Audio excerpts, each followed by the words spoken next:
নাই মিউজিকের লোকে গান এই প্রথম গাইলাম জিয়াসা হৃদয় ছিঁড়ে যদি দেখানো আমি যে তোমার তুমি মানতে মুখের ভালোবাসা এটা ভালোবাসা না, ভালোবাসা হচ্ছে অন্তরের ভালোবাসা। মানুষ প্রেম করে অনেকে আছে দেখবেন তুমি মাফ করবেন ছোটবেলা আমরাও প্রেম করছি, স্কুলে গিয়ে লেখাপড়া দূরের কথা, বন্ধুর বাড়িটা কোন জায়গায়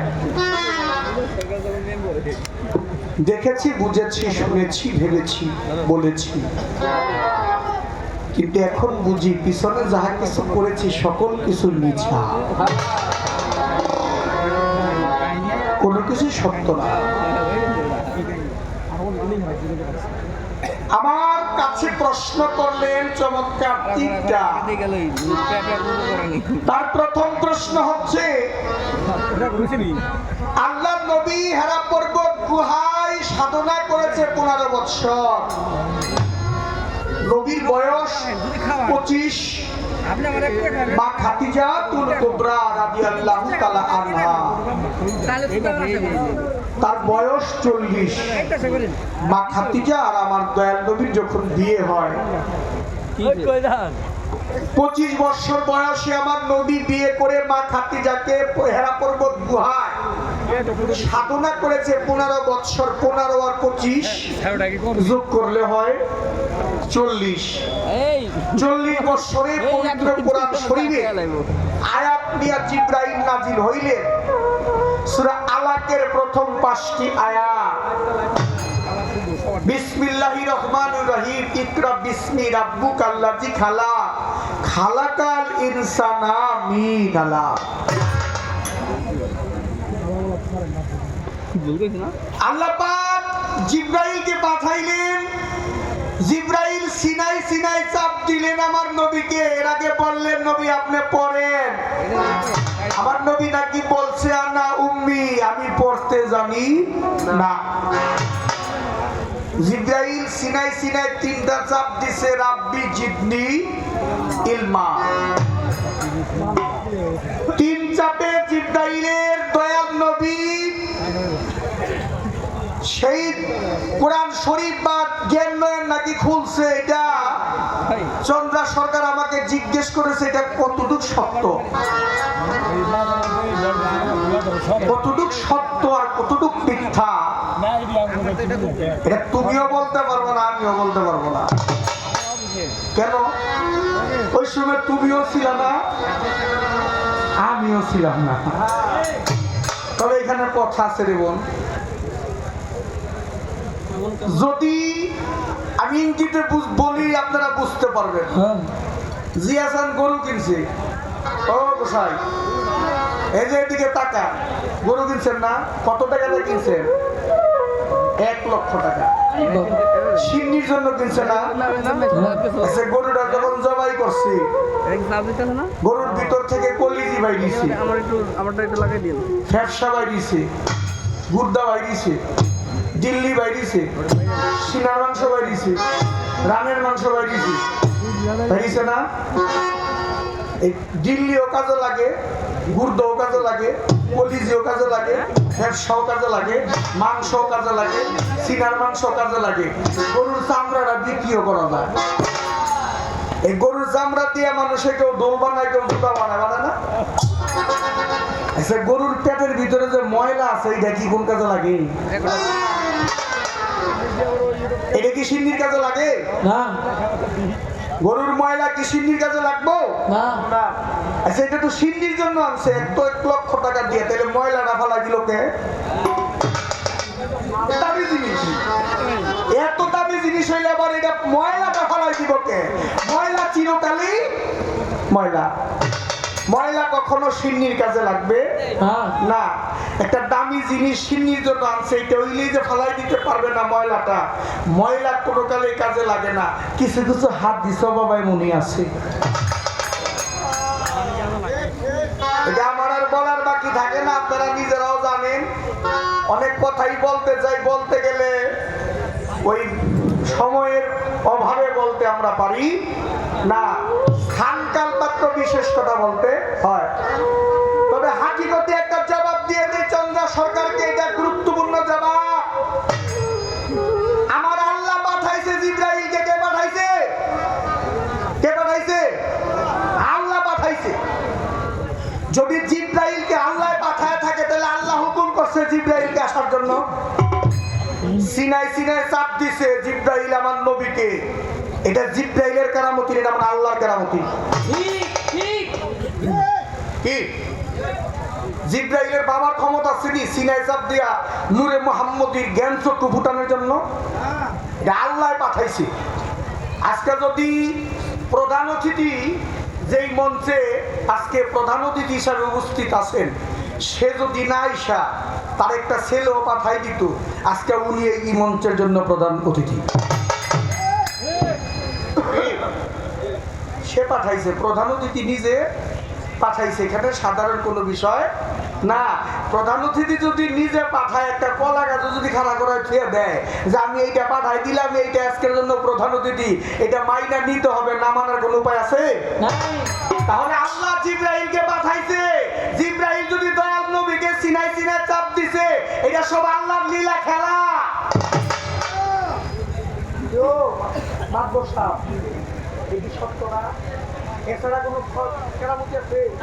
যা কিছু করে আমার আল্লাহ করে। এখন আল্লাহ যদি এটা না করতো, রাসূল যদি হেরা পর্বত গুহায় ধ্যান সাধনা না করতো, কোনো প্রয়োজন ছিল রাসূল হেরা পর্বত গুহায় সাধনা করা? সে তো নূরের নবী, তার কোনো সাধনা করার প্রয়োজন আছে? ছিল না, কিন্তু তারপরেও আছে। কেন আছে? উম্মতকে শিক্ষা দেওয়ার জন্য দরকার আছে। জগতে লেখাপড়া যারা করে তারা জানে, কেউ স্কুলে যায় ওই সরিয়ে সরাইয়া ক খ এ বি সি ডি শিক্ষা কখনো স্কুলে যায় না। স্কুলে গিয়ে শিখতে হয়, মাস্টার তাকে শিক্ষা দেয়। তাহলে দয়াল নবী পৃথিবীর মধ্যে আছে, আমার আল্লাহ নিজে পাঠাইছে, এটা সমস্ত তাদের লীলা খেলা। জিবরাইলকে পাঠাইছে, তুমি যাও আমার বন্ধুর সিনাই সিনাই চাপ দাও, আমি হুকুম করছি সিনাই চাপ দিবা, তুমি যা কিছু দাও আমি আল্লাহ দিব।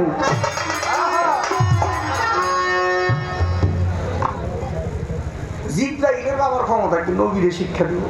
এত সহজ? হাদিসও সত্য বলছে, কথাও সত্য আছে। আবার হাদিসের মধ্যে কিছু জাল হাদিসও আছে। যে সমস্ত হাদিসগুলা আমার নবীকে ছোট করা হয়, এই সমস্ত হাদিস আপনি 100% মনে রাখবেন জাল হাদিস। যে সমস্ত হাদিস আপনি চিন্তা করবেন কোন হাদিসটা আমার রাসূল পাক করিম সাল্লাল্লাহু আলাইহি ওয়াসাল্লাম যাদের সাথে বেশি সম্পর্ক করেছে, বেশি সময় দিয়েছে, কার সাথে সময় দিয়েছে? হেরা পর্বত গুহায় আমার দয়াল নবী যখন সাধনা করেছে, একমাত্র ব্যক্তি ছিল মা খাদিজাতুল কুবরা। সেখানে কোনো সাহাবা ছিল না, আর ছিল মাওলা আলী আলাইহিস সালাম। এই দুইজন ছিল। হেরা পর্বত গুহার শুরু থেকে শেষ পর্যন্ত মা খাদিজা আমার মাওলা আলী ছিল। তাহলে হেরা পর্বত গুহার হাদিস যদি পরিপূর্ণভাবে জানতে হয়, তাহলে মা খাদিজার কাছ থেকে জানতে হবে, আমার মাওলা আলীর কাছ থেকে জানতে হবে। আর মা খাদিজার হাদিস ছাড়া হেরা পর্বত গুহায় করবো কে? তখন তো কোনো সাহাবা ছিল না। হযরত আবু বকর সিদ্দিক রাদিয়াল্লাহু তাআলা আনহু, হযরত ওমর রাদিয়াল্লাহু তাআলা আনহু, হযরত ওসমান গনি রাদিয়াল্লাহু তাআলা আনহু, হযরত ওমর ফারুক রাদিয়াল্লাহু তাআলা আনহু, তারা তো ছিল না তখন, তারা তো মুসলমান হয় নাই, তখন নবীর কাছে তারা বায়াত নেয় নাই। তাহলে তো মা খাদিজা ছাড়ার কেউ ছিল না। তাহলে মা খাদিজা জানতো সে হাদিস কোনটা, নবী কি করছে না করছে সব জানতো। আর জানতো খাতুনে জান্নাত মা ফাতেমাতুজ জোহরা, জানতো ইমাম হাসান, জানতো ইমাম হুসাইন, তারা হচ্ছে পাক পাঞ্জাতন। আমার আল্লাহর নবী বলছে, আমার আহলে বায়াতকে যারা ভালোবাসলো না, তারা কোনো কালে আমি নবীকেও ভালোবাসে না, কোনো কালেই না। আল্লাহর নবী বলছে, আলী মিন্নি আমার ও আনা মিনাল আলী, আমি আলী হইতে আর আমার হইতে আলী। হুসাইন মিন্নি ও আনা মিনাল হুসাইন, হুসাইন আমা হইতে আমি হুসাইন হইতে। হাসান মিন্নি ওয়ানা মিনাল হাসান, হাসান আমা হইতে আমি হাসান হইতে। ফাতেমা মিন্নি ওয়ানা মিনাল ফাতেমা, আমি হইতে ফাতেমা, ফাতেমা হইতে আমি। তাহলে যেখানে পাক পাঞ্জাতনের প্রতি আপনার চিন্তা করতে হবে, পাক পাঞ্জাতন থেকে কয়টা হাদিস আমাদের মধ্যে আছে। হযরত আবু যর গিফারি রাদিয়াল্লাহু তাআলা আনহু, তিনি ছিল সাহাবাদের মধ্যে এমন এক সাহাবা ছিল, এক সময় মদিনার মধ্যে আল্লাহর নবী বলছে, আমার আবু যর গিফারি যা বলে তাই সত্য। আল্লাহর নবী বলছে যে আমার আবু যর গিফারি যা বলে তাই সত্য। তাহলে কিছু কিছু হাদিস দেখতে হবে। হযরত আবু হুরায়রা রাদিয়াল্লাহু তাআলা আনহু, একদিন, আমার কথা কি বিরক্ত হন আপনারা বাবা? আরে আওয়াজ দিয়ে বলতে বিরক্ত হন? মদিনায় যখন আমার দয়াল নবী মক্কা থেকে মদিনা হিজরতে চলে যান, ও বাজার, যারে যে ভালোবাসে সে যদি বাড়িতে দেশে না থাকে তাহলে তার মনটা কি ভালো লাগে? আমার নবী যখন মক্কা থেকে মদিনায় চলে যায়, আবু হুরায়রা রাদিয়াল্লাহু তাআলা আনহু একটু পাগলের মতো হয়ে গেছে। নবী নাই, দেখতে পারে না, ভালো লাগে না, সে মদিনায় চলে গেছে এক কাপড়ে, কাপড় চোপড় কিচ্ছু দেয় নাই, সব ছাইরা দিয়া মদিনায় চলে গেছে আবু হুরায়রা রাদিয়াল্লাহু তাআলা। গিয়া খেজুরের পাতা দিয়া একটা বৃক্ষ তৈরি করেছে। ওই খেজুরের পাতা দিয়া একটা বৃক্ষ তৈরি করেছে। ওই বৃক্ষের ঘরের মধ্যে ওই একটা ঘর তুলেছে, খেজুরের পাতা দিয়া একটা ঘর তুলেছে। ওই ঘরের মধ্যে আবু হুরায়রা থাকে। আর একদিন দয়াল নবী আইসা আবু হুরায়রার ঘরের মধ্যে উঠেছে। আবু হুরায়রা নবীকে দেখা পাগলের মতো হয়ে গেছে। কতদিন পরে আমার নবীর সাথে দেখা আবু হুরায়রা। যখন ওই নবী ঘরের মধ্যে প্রবেশ করেছে, আবু হুরায়রা কি করব এটাই বুঝে না। মানে যাকে দেখলে হৃদয়ে কোনো ভাষা থাকে না বলার জন্য, কেমন জানি হয়ে গেছে। আমার নবী ঘরে গিয়ে দেখে আবু হুরায়রার ঘরের মধ্যে বড় একটা পাথর। বলছে জায়নামাজ পড়ি না আমরা, জায়নামাজের মধ্যে নামাজ পড়ি না, এই জায়নামাজের মতো একটা পাথর। আমার নবীকে আবু হুরায়রা এটা কিসের পাথর? বলে আল্লাহর নবী, এখানে আমি নামাজ পড়েছি বিগত 12 বছরের উপরে। আমার নবী সাহেবদের পাথরের উপরে জায়গায় জায়গায় ক্ষত হয়ে গেছে, ভাগ করে গেছে। আমার নবী একটা হাসি দিছি। আর এমন সময় জিবরাইল এসে আল্লাহর নবী, হাসি দিয়েন না। কেন? কই আবু হুরায়রার ইবাদত আল্লাহ কবুল করে নাই। এমন সময় আমার নবীর চেহারা মোবারকটা মলিন হয়ে গেল। আবু হুরায়রা দেখতে পারলো। আমি যখন বললাম যে আমি এত বছর ইবাদত করেছি, নামাজ পড়েছি, আল্লাহর নবী খুশি হয়ে হাসি দিল। আর হঠাৎ করে চেহারা মোবারকটা মলিন হয়ে গেল। জিজ্ঞেস করলো, ইয়া রাসূলুল্লাহ, আপনি দয়া করে বলবেন কি, আপনি কেন হাসি মুখটা কেন মলিন হয়ে গেল? আল্লাহর নবী বলছে, এইমাত্র জিবরাইল আসছে, আয়েশা আমার কানে কানে কয়ে গেল, তুমি যে 12 বছরের উপরে এই পাথরের উপরে নামাজ পড়ছো, তোমার কোন নামাজে আল্লাহ কবুল করে নাই। এমন সময় আল্লাহর নবীর পবিত্র কদম মোবারকে আবু হুরায়রা চিৎকার দিয়ে পড়ে গেছে। বলছে, নবী, আমি আল্লাহ কি জিনিস দেখি নাই। আল্লাহ দেখলে আমি আপনার মধ্যেই দেখেছি, আমি রসুল দেখলে আপনাকেই দেখেছি, আমি নবী জানলে আপনাকেই জেনেছি, আমি মুর্শিদের ভজন করলে আপনাকেই ভজন করেছি। আমার ওই আল্লাহ যদি আমার নামাজ কবুল না করে তাতে দুঃখ নাই আল্লাহর নবী, আমি যে আপনারে ভালোবাসি, আপনি আমারে কবুল করেছেন কিনা এইটা একবার বলেন।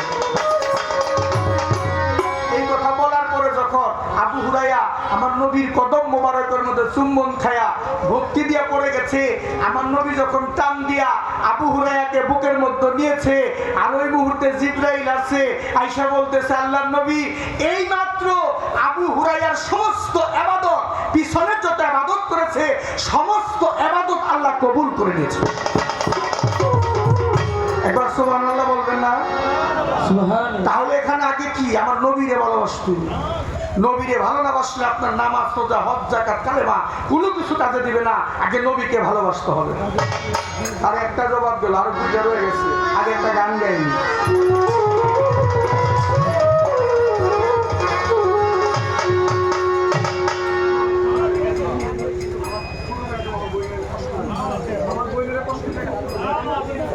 ছোট করে আরে আমার কাছে রাখতে পারি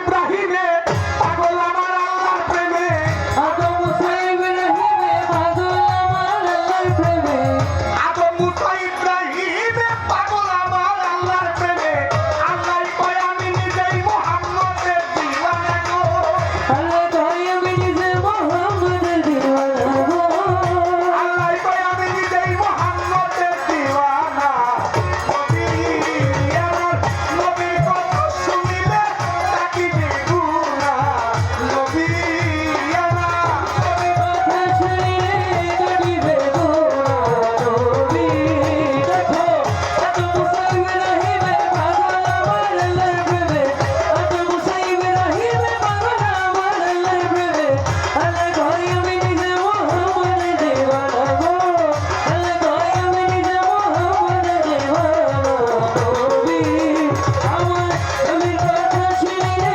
কাটিবে গুনাহ নবী আমার নবীর কথা শুনিলে কাটিবে গুনাহ নবী এখানে প্রশ্ন করেছে ওইখানে গান একদিন ওই লোহিতের যুদ্ধ শহীদ হইল দন্ত মুখ থেকে রক্ত নবী ধরে তো খোলা শহীদ হইল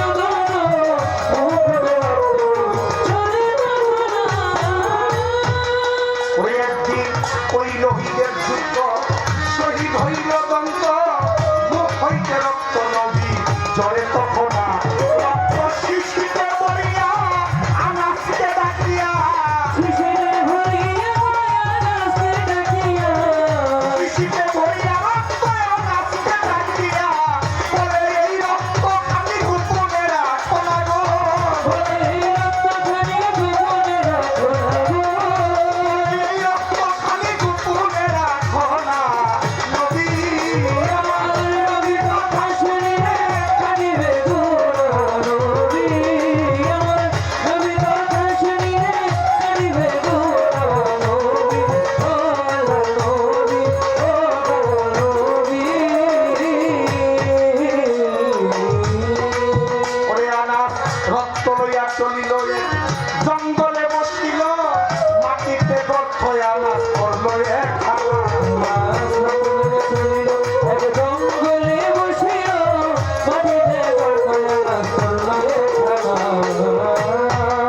ওরে আনাস রক্ত লইয়া চলিল জঙ্গলে বসিল মাটিতে গর্ত আনাস করল এক খালা কৃষি গর্তে রাখিয়া উঠল আনাস ভাবিয়া খেতে রাখিয়া উঠল আনাস ভাবিয়া বলে এইখানে রক্ত রাখা তো কোনো হবে না গো। এইখানে রক্ত হবে না গো এইখানে রক্ত রাখা তো কোনো হবে না নবী আমার নবীর কথা শুনিলে কাটিবে গুনাহ নবী আমার নবীর কথা শুনিলে কাটিবে গুনাহ নবী ও আল্লাহ নবী ও দয়াল নবী আনাস ওই পথে দেহ গেলে এই পথে যদি আলাগে এই গর্তে পবিত্র রক্তের ছোঁয়ায় হইবে গুনাহ এই পথে পাওয়া লাগে করবে পবিত্র রক্তের ছোঁয়ায় হইবে গুনাহ ওরে বাজার দেহ গেলে এই পথে যদি আলাগে এই গর্তে পবিত্র রক্তের ছোঁয়ায় হইবে গুনাহ আনাস এই কথা ভাবিয়া শিশির মুখ খুলিয়া এই কথা ভাবিয়া আনাস শিশির মুখ খুলিয়া রক্ত খাইয়া আনাস হইল রওয়ানা গো। রক্ত খাইয়া আনাস হইল রওয়ানা নবী আমার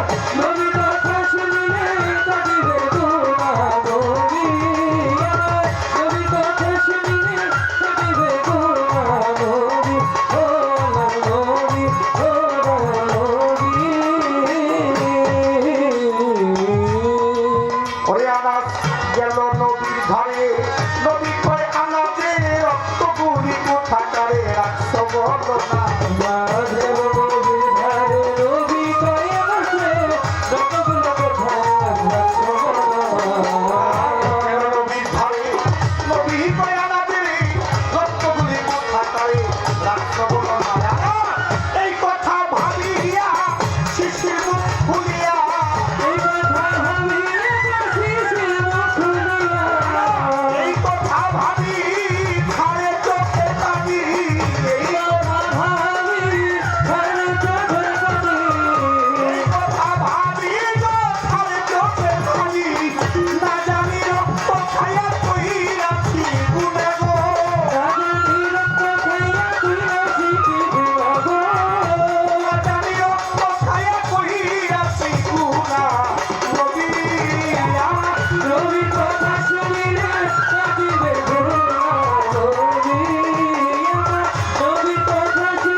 রেখেছি পেটের ভিতর এই উপর ছাইয়া উপর বুঝতে পাইলাম না নবী বলে ধন্য আল্লাহ তুমি ধন্য তোমার এই শরীরের জন্য ধন্য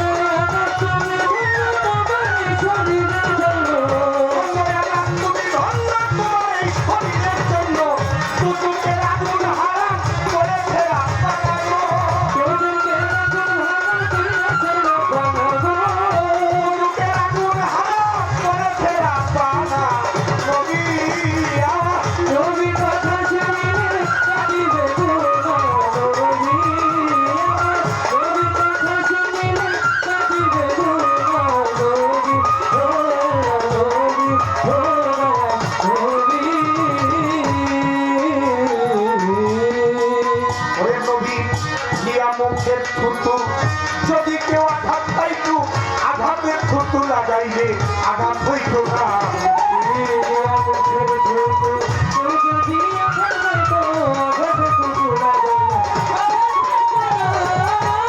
দিয়া মুখের থুতু যদি কেউ আঘাত পাইতো আঘাতের থুতু লাগাইলে আঘাত হইতো না তাই দেবে বলছে আগুনে হইনি যাবি মুনে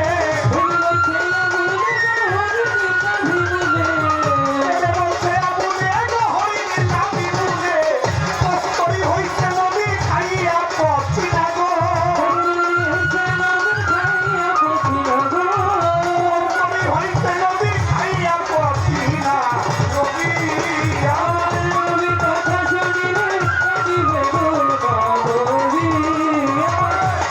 বাবা হাদিস শরীফ প্রমাণ করেছে আমার নবী আর আবু বকর সিদ্দিক রাদিয়াল্লাহু তাআলা হাইটা যেতে এক রাস্তা দিয়ে দেখতে ঠিক আবু বকর সিদ্দিক হাঁটলে আর নবী হাঁটলে কে আবু বকর সিদ্দিক আর কে নবী এটা অনেকে বুঝতে পারতো না।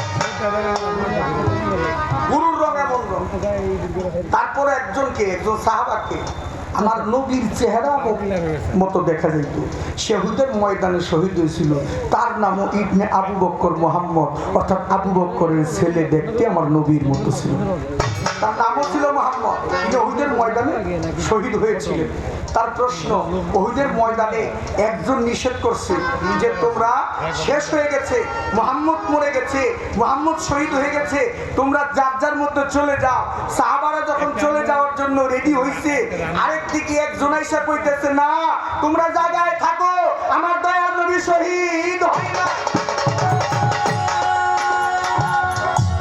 যে নিষেধ করলো তিনি কে আর যে বললো শহীদ হয় না তিনি কে তার দুটি প্রশ্ন চমৎকার বাবা বেয়াদবি মাফ করবেন নবুয়তের পালা দিয়েছেন আমি নেই আপনারা দিয়েছেন এটার মধ্যে কিছু হাকিকত আছে নিগূঢ় রহস্য আছে যদি দুইটি কথা বলতে না পারি তাহলে কিন্তু এই পাল্লাটা দেওয়ার কোনো মাইনে হয় না ওহিদের ময়দানে যুদ্ধ হয়েছে আল্লাহর নবী যখন যুদ্ধে যায় যুদ্ধের জন্য প্রস্তুত সৈন্যদেরকে আমার নবী গণনা করতেছে বাছাই করতেছে কারে যুদ্ধে নেওয়া যায়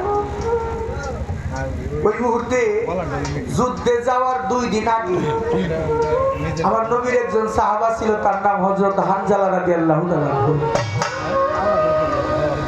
হানজালাকে আমার নবী বিয়ে যুদ্ধে যাওয়ার 2 দিন আগে হানজালাকে বিয়ে করেছে তার ঘরে নববধূ আমার নবীর সামনে এসে দাঁড়াইছে আমার নবী তো তুমি হানজালা না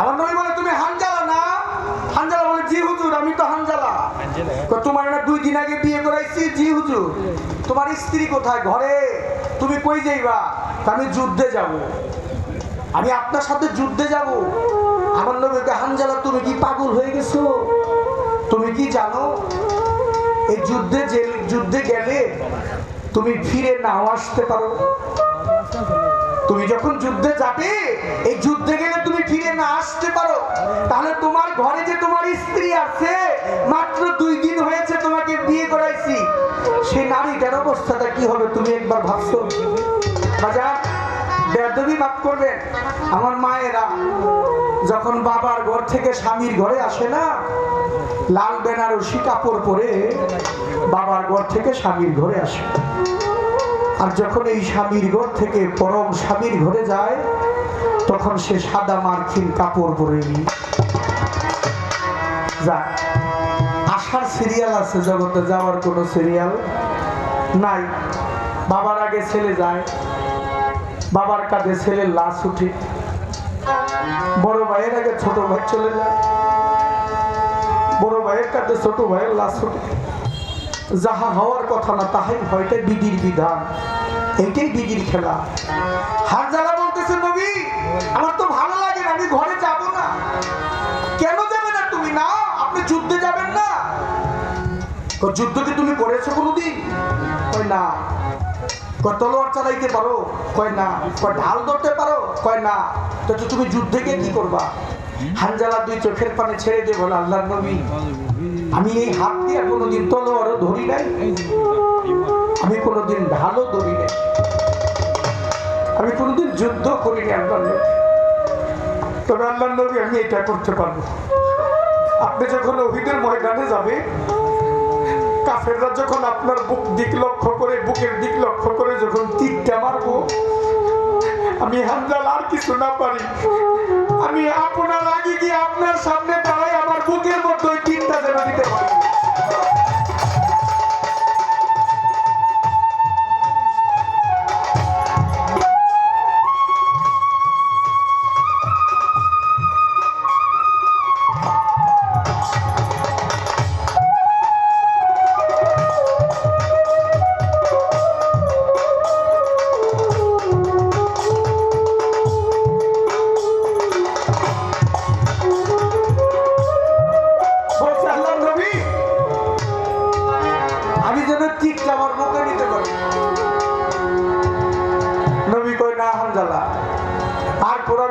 যুদ্ধে নিব না, তুমি ঘরে চলে যাও, আমাকে ভালোবাসলে আমার হুকুম রক্ষা করো, চলে যাও।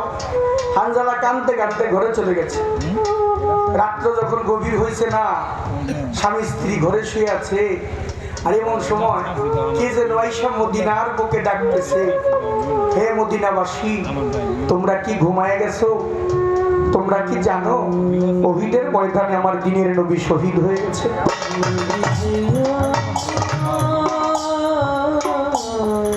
কথা কি আপনাদের কাছে খারাপ লাগে বাবা? বলতেছে তোমরা কি জানো মদিনাবাসীরা উহুদের ময়দানে দিনের নবী শহীদ হয়ে গেছে? হানজালা শুনছে, ঘর থেকে বাহির হয়ে গেছে তলোয়ারটা হাতে নিয়া। হানজালার স্ত্রী জিজ্ঞেস করে, স্বামী কোথায় যান? উহুদের ময়দানে যাই। কেন? আমার দীনবন্ধু নাকি শহীদ হয়ে গেছে।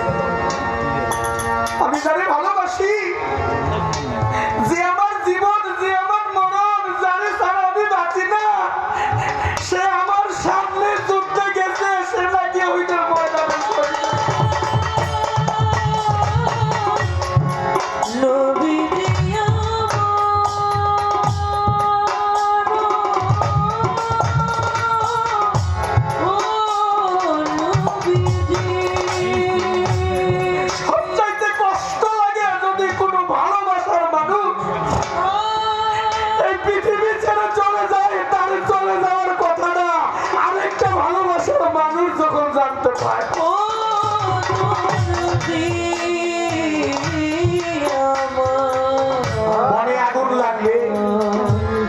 ওই আগুন দেখা যায়, পানি দিলে নিভে যায়।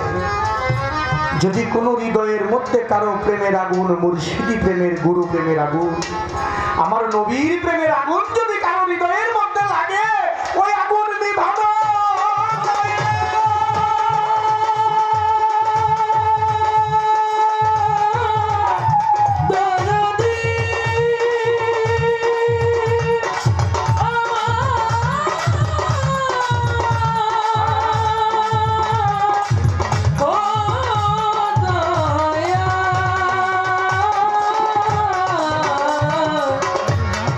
দয়াল রে আমার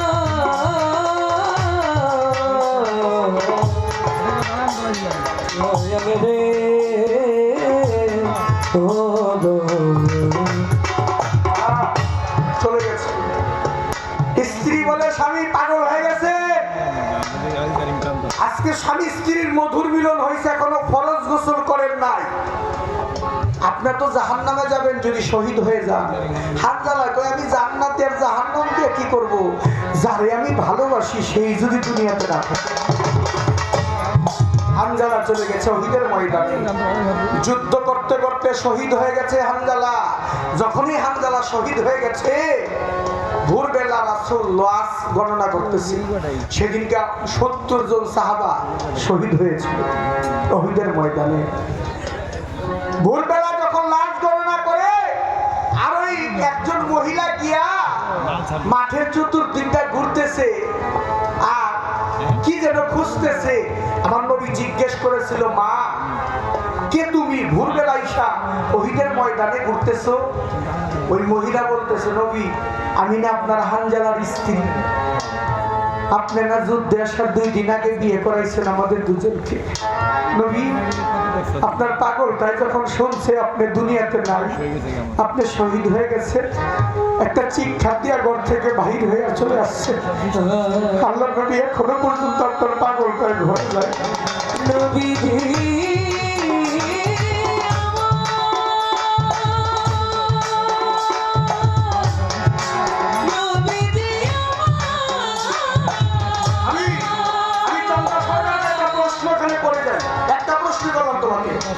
সময় বেশি নাই, একটাই প্রশ্ন করে দেখি দিয়ে।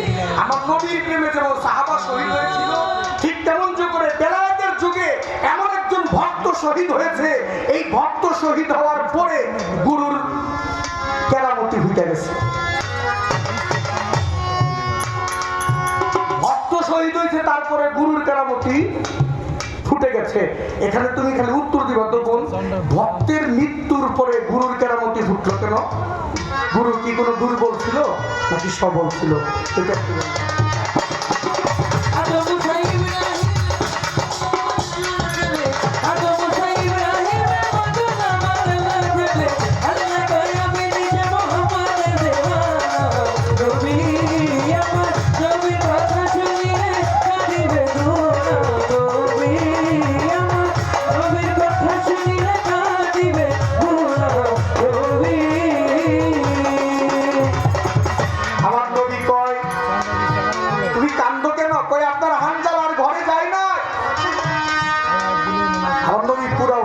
এটা ঘুরছে হানজালার লাশ আর খোঁজে পায় না। জগতে শুধু ভক্তেরা গুরুর জন্য কাঁদে না বাবা, গুরুও কিন্তু ভক্তের জন্য কাঁদে। ভক্তের কান্নাটা জগতের মানুষ দেখে, গুরুর কান্নাটা জগতে সবাই দেখে না। অনেক সময় দেখবেন মা যখন ব্যথা পায় মায় কাঁদে না, সন্তান যখন ব্যথা পায় তখন মায় কাঁদে। বাবা যখন ব্যথা পায় বাবায় কাঁদে না, সন্তান যখন ব্যথা পায় বাবায় কাঁদে। বাবার প্লেটের মধ্যে মাছের মাথা দিয়ে দেখেন, ছেলে যদি মাছের মাথা প্লেটে না থাকে, ওই বাবাই নিজে না খায়া সন্তানকে খাওয়া। জগতে এমন বিষয় বাবা, সন্তানের বাবা মা সন্তানের যে প্রেম, এই প্রেম বোঝার কোনো সাধ্য নাই। ঠিক তেমন করে জগতের মধ্যে নবীকে যারা ভালোবাসতো, নবীর জন্য যারা শহীদ হয়ে গেছে, জীবন দিয়ে গেছে, তাদের প্রেমও বোঝার কোনো সাধ্য। আমার আল্লাহর কাছে আমার নবী সেজদা দিয়ে পড়ে গেছে, মালিক ওহিদের ময়দানে তুমি আমার রক্ত ঝরাইছো, আমার সাহাবাদের রক্ত জড়াইছো, তাতে দুঃখ নাই। আমার হানজালা কোথায়? আমার হানজালাকে আমি দেখতে চাই। আমার হানজালাকে না দেখলে আমার ভালো লাগবে না। আমার আল্লাহ জিব্রাইলকে বলে, জিব্রাইল আমি তোমারে দেই কইয়া।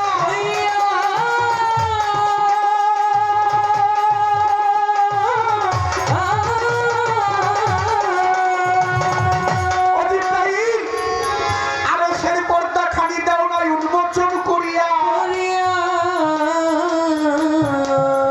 জিব্রাইল আরশের পর্দা উন্মোচন করে দিল। আমার আল্লাহ বলে, দিল বন্ধু একবার উপর দিকে তাকান। দয়া করে তাকান না গো ভালো। দয়াল নবী একবার উপর দিকে তাকায়া লক্ষ্য করে চাই তার হামদার আল্লাহকে আল্লাহ নিজে 70,000 ফেরেশতাদেরকে নিয়া গোসল দিয়া যায়।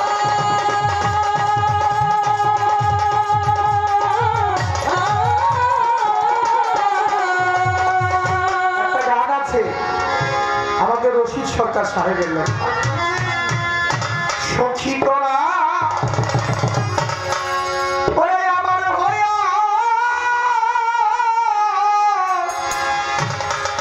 জিয়াচান একবার বলিস বন্ধুর কাছে।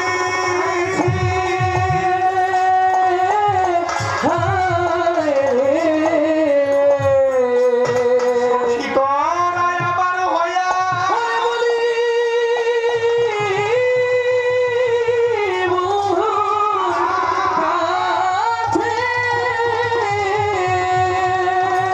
ইসমাইল ভাই এত কেন কি দিতের জ্বালা?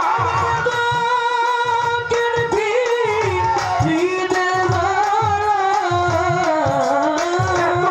কি দিতের জ্বালায় আমারে পুরাইয়া মারে জ্বালা জুড়াই না,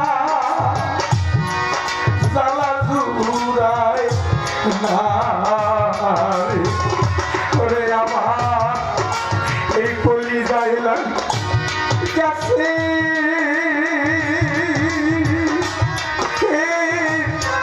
আগুন রে জ্বালায় আমার জুড়াই না, জ্বালা জুড়াই না রে। আমার হইয়া বলে বন্ধুর কাছে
জোড়ায় না আমার জানা জোড়ায়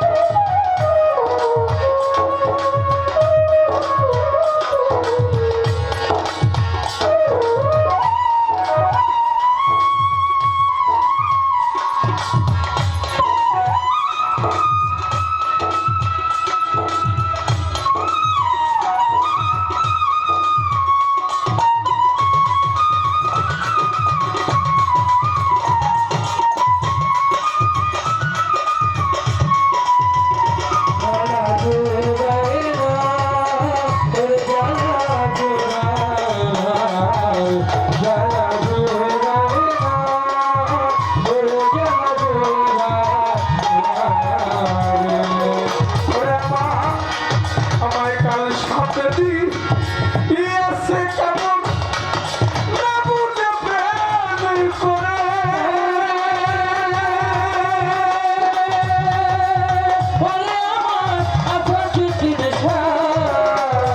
কাল সাথে দি ইয়েছে কেমন না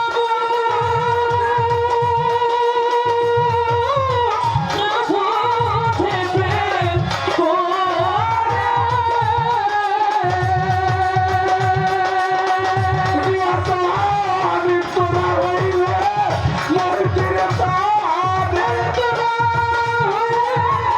করতে প্রাণে তোরা হইলে মোর জীবনে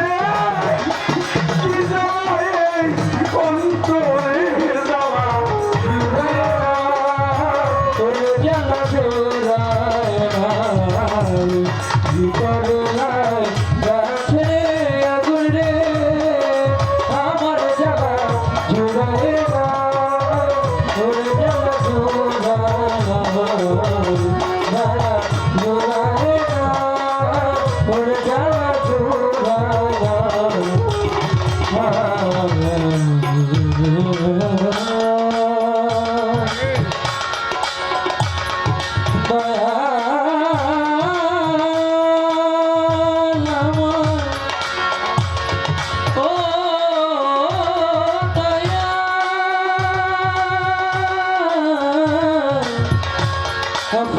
দিন সারে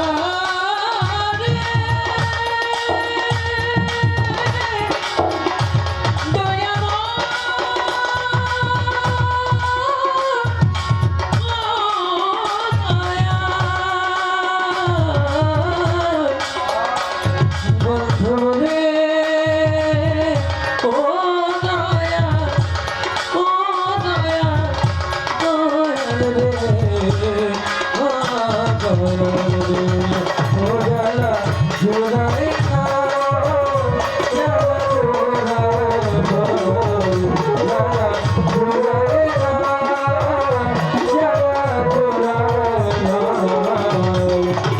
ওরে আমার যা করলি তুই বাবাই করলি পয়সা বইরা বরে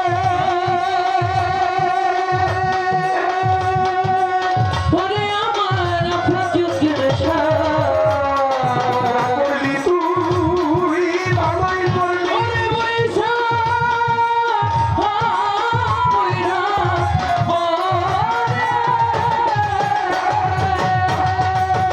সরকার রশিদের হয় মরণ ভার রশিদের হয় মরণ ভালো রশিদের হয় মরণ ভালো রশিদের হয় মরণ ভালো যেই জ্বালা মোর অন্তরে জ্বালা জুড়াইয়া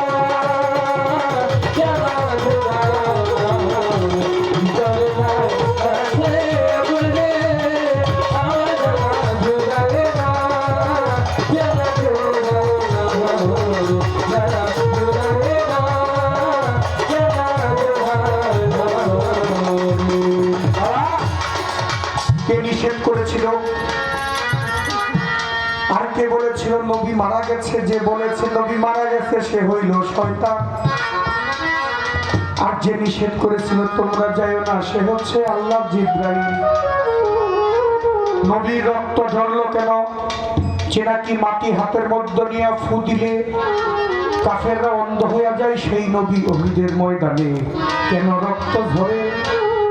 নিগুড় হাকিকত বললে আমি বলে দেই তোমায়, পৃথিবীর মধ্যে এমন কোন শক্তি নাই, এমন কোন শক্তি নাই আমার নবীর রক্ত ঝরাইতে পারে, যে নাকি আল্লাহর শক্তি দিয়া দুনিয়াতে প্রবেশ করে দলিল প্রমাণ করে। আল্লাহর নবী সাধারণ কোনো বিষয় না। সাহাবারা জিজ্ঞেস করেছিল নবী যখন মেরাজ থেকে আসছে, উসমান করে জিজ্ঞেস করেছে রাসূলুল্লাহ আল্লাহ দেখতে কেমন? আমার নবী বলছিল ধরো তোমার মতো। জিজ্ঞেস করেছিল হযরত তোমার আল্লাহ দেখতে কেমন? বলছিল মনে করো তোমার মতো। জিজ্ঞেস করেছিল হযরত আবু বকর সিদ্দিক রাদিয়াল্লাহু তাআলা আনহু, বলছিল আল্লাহ দেখতে কেমন? বলে ধরো তোমার মতো। জিজ্ঞেস করেছিল আমার মাওলা আলী যে ইয়া রাসূলুল্লাহ আপনি কি একবার বলবেন আল্লাহ দেখতে কেমন? আমার নবী বলছিল ওয়া মান রানী ফাকাদ রায়াল হা, আলী যে একবার আমি মুহাম্মদকে দেখলো তার আল্লাহ দেখার বাকি রইল না। তাই সেই নবীকে উহুদের ময়দানে দন্ত শহীদ করব এমন করে পালোয়ান আছে?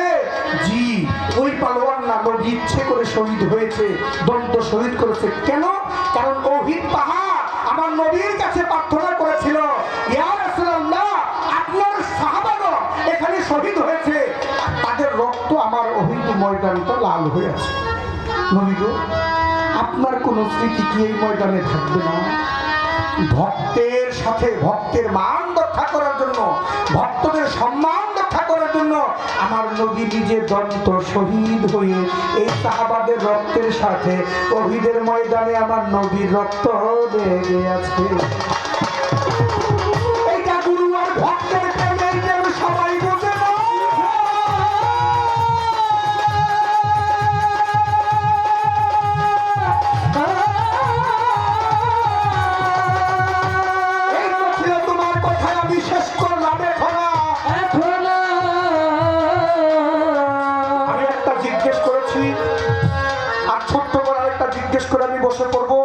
আমি দুইটা গান গাইছি বললাম আমি তোমার জানাই।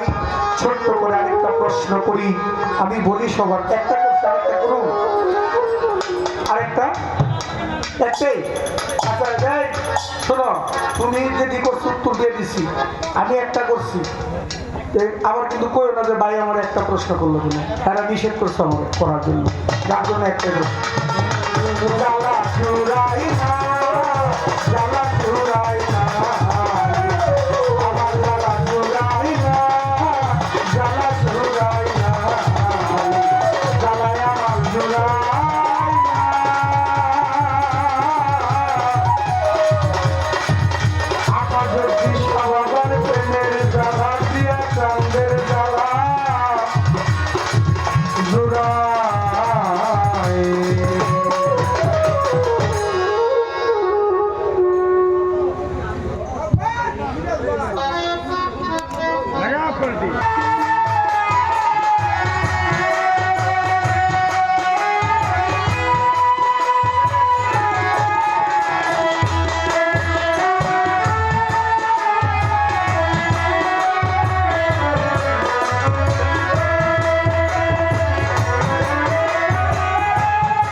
মিউজিকের সঙ্গে গান করেছিলেন, হ্যাঁ এলি। কত যে তোমাকে বেসেছি ভালো সে কথা তুমি যদি জানতে।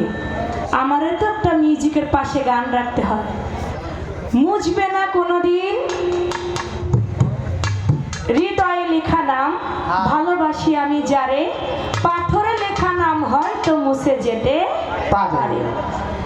আমার এই মিউজিক গানে আমার নাগর চাঁদের একজন ভক্ত আমার কাউসার ভাই 100 টাকা দিয়ে আমাকে ভালোবাসা জানিয়েছে। ভাইয়ের প্রতিও সালাম শ্রদ্ধা, ধন্যবাদ।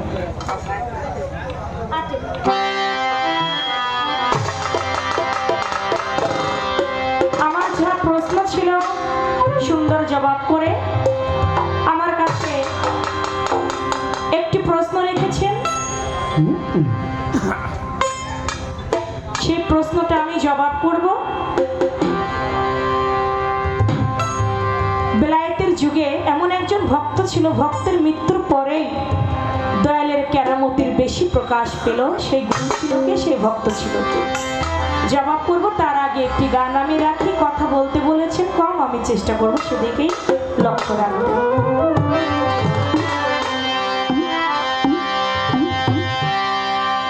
আছে বাইরের মানুষ ঘরে, যদি পাইতে চাও তারে, ভক্তি বিশ্বাস প্রেম দূরে বন্ধ তাহারে। আছে বাইরের মানুষ ঘরে, যদি পাইতে চাও তারে, ভক্তি বিশ্বাস প্রেম দূরে বন্ধ তাহারে। আছে বাইরের মানুষ ঘরে,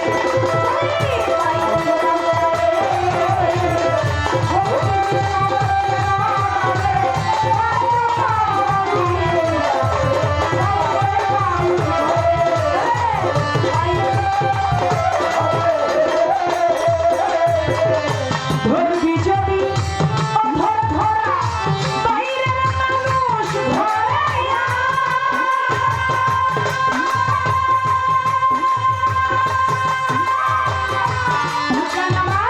ধরবি যদি অধর ধরা ঠিক রেখে নয় অন্তরা।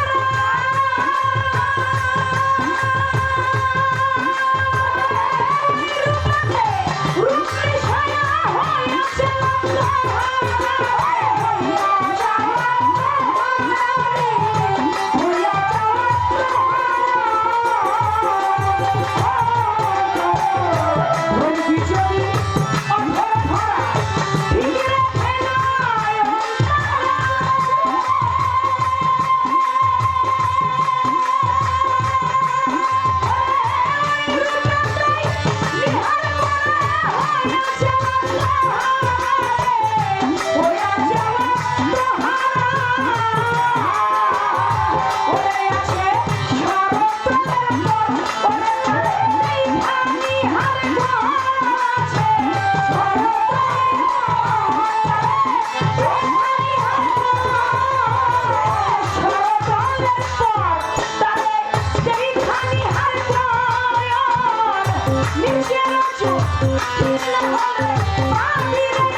বিশ্বাস প্রেম দূরে বন্ধ তাহারে।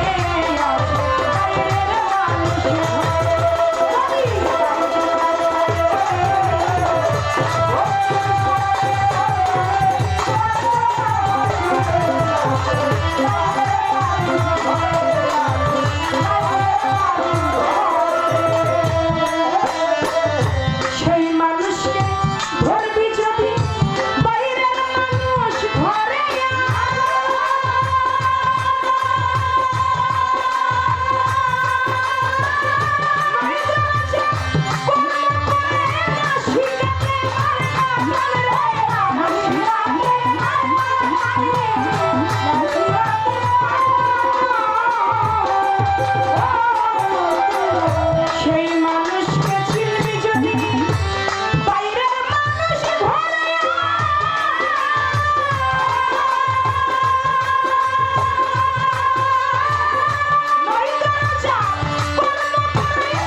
শাহী হইলি না আপন সাথী আত্মায় আত্মায় না মিশলে পাইব না তারে আছে বাইরের মানুষ ঘরে যদি পাইতে চাও তারে ভক্তি বিশ্বাস প্রেম দূরে বাঁধো তাহারে আছে বাইরের মানুষ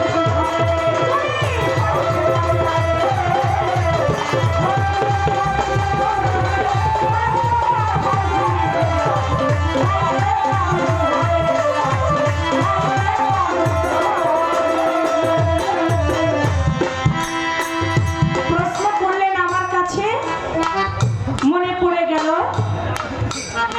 বেলায়েতের যুগে মৃত্যুর পরে ভক্তের মৃত্যুর পরে গুরুর কেরামতির যে মাঝে যা তাহা প্রকাশ পাইল সেই গুরু ছিল কে সেই ভক্ত ছিল কে আপনাদের অনেকেরই জানা কথা দয়াল বসবেন আপনি বাজান বসেন জি আছেন দয়াল বসেন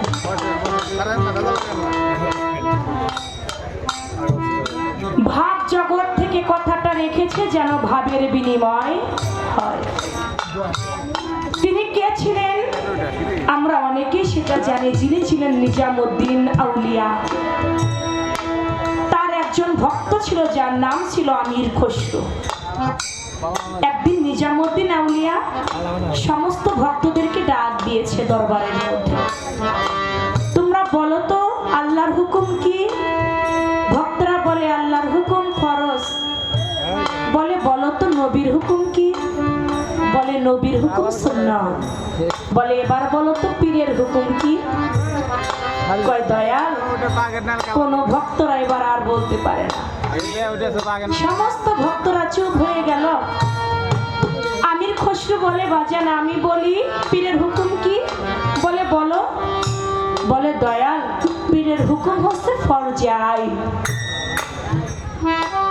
যেটা পালন না করলে হবে না পালন করতেই হবে পীরের হুকুম ফরজে আইন এ কথাটা যখন বলেছে মনে মনে নিজামুদ্দিন আউলিয়া অনেক খুশি হয়েছে কিন্তু শরীয়তে তো তা মানবে না দয়াল বলে আমির খসরু তুমি যে কথাটা বলেছো তুমি কি তোমার মন থেকে বলেছো বলে হ্যাঁ দয়াল বলে ঠিক আছে আমি চাই তুমি একটা বছর আমার দরবারে আসবা না বলে বাজান কতদিন কোনটা নয়েজ করে একটু কমাই দেন একটু পাশে কমাই দেন। বলে তুমি চলে যাও তুমি আমার দরবারে এক বছর মধ্যে তুমি আর আমার দরবারে পা রাখবা না বলে বাজান আপনাকে ছেড়ে আমি কেমন করে থাকি যারা না দেখলে আমার প্রাণ বাঁচে না তারে ছাড়া কি আমি থাকতে পারি আপনি আমাকে তাড়িয়ে দিচ্ছেন বলে না আমি যখন ডাকবো তখন আসবে এ ব্যতীত তুমি আমার দরবারে আসবে না চলে গেছে এক বছর হয়ে যায় দয়াল তো আর ডাকে না কিছুদিন পরে দয়ালের বাড়িতে উরস হচ্ছে গান হচ্ছে নিজামুদ্দিন আউলিয়ার দরবারে কিছু কাওয়াল দল গান গাচ্ছে গানে সন্তুষ্ট হইয়া আজকে যেমন আশেকান ভক্তরা অনেক টাকা ছিটাচ্ছে টাকা দিচ্ছে নিজামুদ্দিন আউলিয়াও টাকা পয়সা দিতে দিতে একবার মন থেকে অন্তর থেকে উজাড় করে সব দিয়ে আর কি দিবে পায়ের মধ্যে ছিল এক জোড়া খরম ওই খরম জোড়াটাও কাওয়াল দলকে দিয়ে দিল ওই খরম জোড়া নিয়ে কাওয়াল দল বাড়ির দিকে রওনা বাজান করে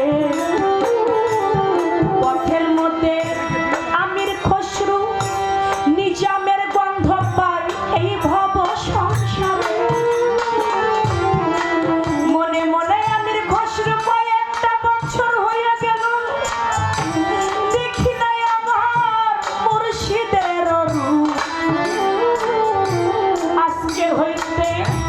আজকে হয়তো আসছে দয়াল মুর্শিদ আমার নিয়ে নিজের স্বরূপ একটা বছর হয়ে গেল আমি আমার দয়ালকে দেখি না আমার দয়ালের গন্ধ পাচ্ছি আমার দয়াল মনে হয় আজকে আমাকে নিতে আসতেছে সামনের দিকে তাকায়, দেখে একদল কাওয়াল যায়, কাওয়ালের থেকে নিজামুদ্দিনের গন্ধ আসে। কাওয়াল দলকে দাঁড় করিয়েছে, ভাই কাওয়াল দল তোমরা দাঁড়াও, তোমাদের কাছ থেকে আমি আমার মুর্শিদের গন্ধ পাই, আমি আমার আফাস পাগলার গন্ধ পাই। ও ভাই, কি আছে এমন তোমাদের কাছে যে তোমাদের কাছ থেকে আমার মুর্শিদের ঘ্রাণ পাই? বলে ভাই রে, আজকে রাত্রে নিজামুদ্দিন আউলিয়ার দরবারে আমরা গান করেছি, গানে সন্তুষ্ট হয়ে দয়াল অনেক টাকা পয়সা দিয়েছে, শেষ পর্যন্ত তার পায়ের খরম জোড়া আমাদেরকে দিয়ে দিয়েছে। বলে তোমাদেরকে দয়ালের খরম দিয়েছে, তাহলে তো আমি ঠিকই আমার মুর্শিদের খরম থেকেই তো আমার দয়ালের গন্ধ পাই। তোমরা একটা কাজ করবে, তোমরা এই খরম জোড়া আমাকে দিবে। বলে না, গান করে কষ্ট করে এটা পেয়েছি, এমনি দেব না। বলে কি চাও? বলে এর বিনিময়ে টাকা লাগবে। বলে দেখো, আমার তো টাকা পয়সা বলতে কোনো কিছু নাই, আমি সব কিছু আমার নিজামের নামে দিয়ে দিয়েছি, এখন আমার কোনো টাকা পয়সা নাই, তবে আমার একটা ভিটা আছে, আমার পৈতৃক সম্পত্তি আমার বাবা সূত্রে আমি পেয়েছি, ওই সম্পদটা আমি তোমাদের নামে লিখে দিতে চাই, তার বিনিময়ে আমার মুর্শিদের খরম জোড়া আমাকে দাও। বলে সামান্য একটা খরমের জন্য যদি জায়গা লিখে দেয়, তাই এই খরম দিয়ে আমরা কি করব? খরমটা দিয়ে দিল, জায়গা জমি লিখে নিল, খরমটা হাতের মধ্যে নিয়ে একবার মুখে চুমা খায়, একবার মাথায় নেয়, কোথায় রাখবে বুঝতে পারে না। আমির খসরু মনে মনে চিন্তা করে, এই খরম পায়ে দিয়ে আমার দয়াল বাড়ি ভরে হাঁটতো, না জানি আমার নিজামুদ্দিনের পাটা খালি আছে, আমার মুর্শিদ হয়তো খালি পায়ে বাড়ি দিয়ে হাঁটতেছে না, আমি থাকতে আমার দয়াল খালি পায়ে হাঁটতে পারে না, আমি আজকেই যাব, আমার নিজের হাতে আমার দয়ালের পায়ে খরম জোড়া আমি পরিয়ে দিব। যাইতে লাগলো নিজামুদ্দিনের বাড়ি, আমির খসরু রওনা হইল। এদিকে নিজামুদ্দিন আউলিয়া ভক্তদেরকে হুকুম বাজান দিল,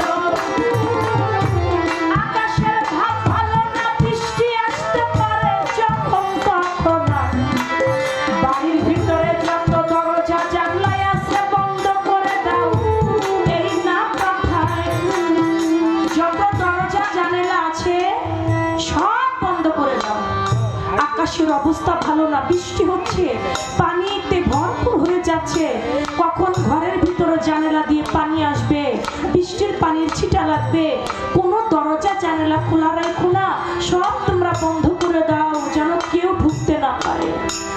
দরজা জানালা বন্ধ করে দিয়েছে। আমির খসরু বাড়িতে গিয়েছে, দেখে সমস্ত দরজা জানালা বন্ধ, কোন দিক দিয়ে ঢুকবে একটা রাস্তাও খোলা নাই, কোনো একটা দরজা খোলা নাই, কোনো জানালা খোলা নাই, কেমন করে বাড়ির ভিতরে ঢুকবে? দেখে একটা ড্রেনের রাস্তা দেখা যায়। আমির খসরু মনে মনে চিন্তা করে, আমার দয়াল মনে হয় আজকে সমস্ত দরজা বন্ধ করে আমার জন্য এই ড্রেনের রাস্তাটাই খোলা রেখেছে, আমি এই ড্রেনের মধ্যে দিয়ে মাথা ঢুকিয়ে দিব, দিয়ে আমার মুর্শিদের পায়ে আমি খরম করাবো। ড্রেনের মধ্য দিয়ে যখন মাঝপথে গিয়েছে বাজার, আর সামনেও যাইতে পারে না, পিছনেও যাইতে পারে না, আটকা পড়ে দমটা যেন যায় যায়, আর তখন বলতে লাগে,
বলে সমস্ত দরজা বন্ধ রেখে মুর্শিদ একটা দরজা খোলাই আমার রাখলো।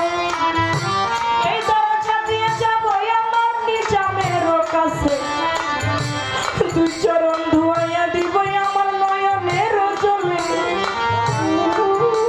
ট্রেনের ভিতর দিয়ে মাথা ঢুকাইয়া সামনেও যাইতে পারে না, পিছেও যাইতে পারে না, দমটা বন্ধ হয়ে আসছে। এদিকে বাড়ির ভিতরে বৃষ্টির পানি আটকা পড়েছে। ভক্তরা গিয়ে কয় নিজামুদ্দিনের কাছে, বাজান বাড়ির ভিতরে যে পানি আটকা পড়ে আছে, পানি যে বের হয় না, কি করা যায়? বলে তোমরা একটা বাঁশ কেটে বাঁশের মাথাটা চুপকা করে ওই ড্রেনের ভিতর দিয়ে পার দাও, যদি কোনো ময়লা আবর্জনা থাকে তাহা বের হয়ে যাবে। তরিকার ভাইয়েরা একটা বাঁশ কেটে বাঁশের আগাটা চুপকা করে ড্রেনের ভিতরে যখন প্রথমে একটা পার দেয়, আমির খসরুর মাথায় গিয়ে লাগে। নিজামুদ্দিন বলে একটা চিৎকার দেয়। দ্বিতীয় আরেকটা পার যখন দেয়, মাথাটা ছিদ্র হয়ে যায়, রক্তে পানি লাল হয়ে যায়। আরেকটা পার যখন দেয়, দেহ থেকে আমির খসরুর প্রাণ পাখিটা চিরবিদায় নিয়ে চলে। বুকের মধ্যে গরম জোড়া এইভাবে আটকে রেখেছে। এদিকে পানি লাল হয়ে গেছে। এক ভাই আরেক ভাইকে বলে, পানি কেন লাল হইল রে?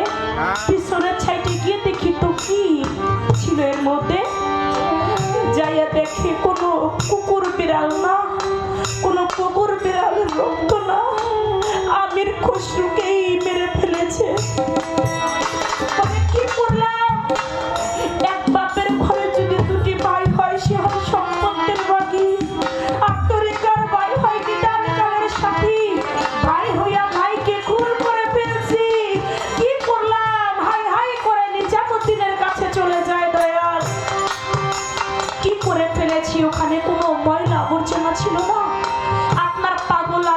খসরু ছিল, ওকে তো হত্যা করে ফেললাম, ও তো মারা গেল, ও তো মৃত্যু হয়ে গিয়েছে। বলে তোমরা ব্যথিত হইও না, প্রত্যেকটা মানুষই তো চলে যেতে হবে, সবাই তো আমরা চলে যাব।